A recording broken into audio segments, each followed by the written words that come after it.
Good evening traders, it's Simon at Kairos Capital Markets with a weekly review of Aussie dollar and pound yen. So a little recap on last week. I did say that I was concerned about the Aussie dollar about going up and or down. It was in the middle of nowhere, it was very messy and choppy, and it could have gone both ways. And what happened in the end, it decided to go down in the end, it did. So we saw this little zone here of mess, then it just started breaking down. So 1, 2, 3, 4, 5. So we only had this bearish candle here. There was no, that to me, there's no signal there because that's just mess, that is. Yeah, you could have got in there maybe short afterwards, but to be honest with you, it's not the greatest trade in the world when you look at other time frames. And let me explain why to you. Here is the weekly chart. And unfortunately that is still bullish at the moment. There is no bearishness whatsoever in this chart. That's not to say the Aussie dollar isn't bearish, it's just to say that the charts at the moment are at an integral point in time where you really need to wait and see. And to be honest with you, there is no, for me personally, no direction for this trade whatsoever. Every time we've hit this trend line, once, twice, 3, even 4 times, it's moved up. So going short now is silly, but going long is also silly because let's go back to this daily chart. There really is no structure here. It's just moved down. That's it. There's nothing at all. There's no bullish price action. Sorry, there is nothing to go on. And for me personally, I'm not interested at all in a trade like that. Now, when you put in the daily 50 EMA, my personal opinion would be a pullback up to the 77 area. And where we may possibly get into of the daily 50 EMA and the daily 200 EMA. Now, if you get a trade there, you can easily be nice to take because then we could effectively do something like this. Let's say we get an order like this. Let's say like that. You can easily get a one. Let's say you can get a one to one. There, no problem at all on the swing trade there. So obviously, day traders would get a bit more than that, but the swing trade you get 1 to 1, no problem at all. And that would be much more high probability because we have tested them the weekly 50 EMA or the daily 200 EMA. The daily 50 EMA tested twice before, and we're still the daily trend. But I still want to get out before this trend line. For me to go short, like long term, I need it to see something like this, price to come down there, and then to come back up to test this area here, maybe the weekly 50 then, or something along those lines. That's what I need to see, really, in all fairness. You may find we form a triangle on the daily here. So right now, obviously, it hasn't happened yet, but you may find it could be something like that, you see, yeah?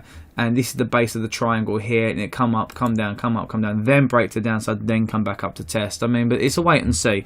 So for this week, again, I'm on my hand, I'm sitting on my hands. I'm not interested in this pair whatsoever, and I just want to see what happens as far as it goes, really. Now, pound yen's done a few interesting things, and I'm still bullish this pair, but I haven't entered yet. I've still waited another week. I'm not too concerned about the daily 50 EMA in these tests here because if you look in this pattern whatsoever since, well, let's go back to 2016. There's one test there, and that's the last test it's really been respected on. I know it's been tested here several times here, but they're not really proper tests. It's just run up the run alongside the daily 50. They're not tests at all. There's no entries there, and there's no real significant trade there. Now, if we draw in this triangle again on the daily, like that, you can see now this trend line does come into this zone of 147.5, and this trend line here would be my catalyst of being long or short.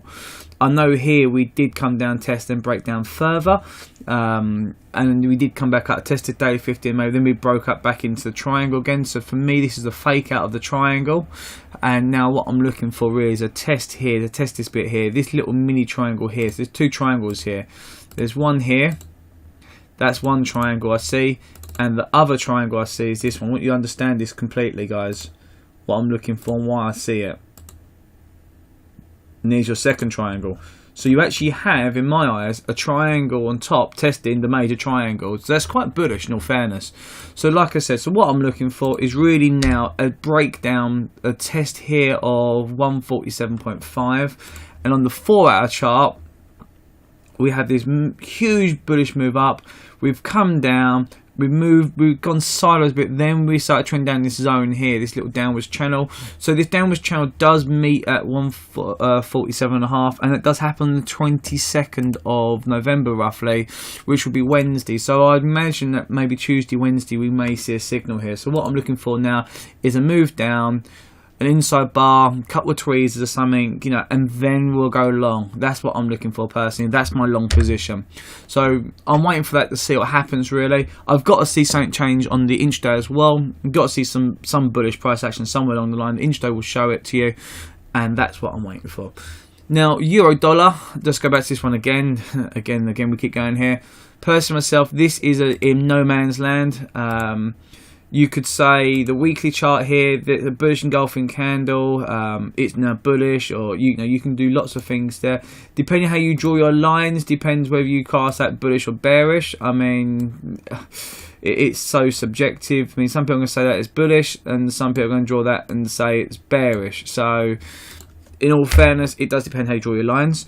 Personally myself, I look down to the daily chart. That has not turned bullish yet. We're still making lower highs at the moment. And what I'd like to see now is a break below the daily 50 and below 1.17.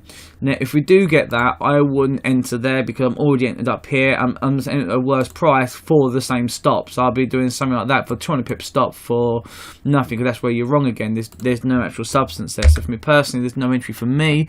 Although if it does happen to move down, you may say I'd like to enter there. To give you some idea as well, the DXY.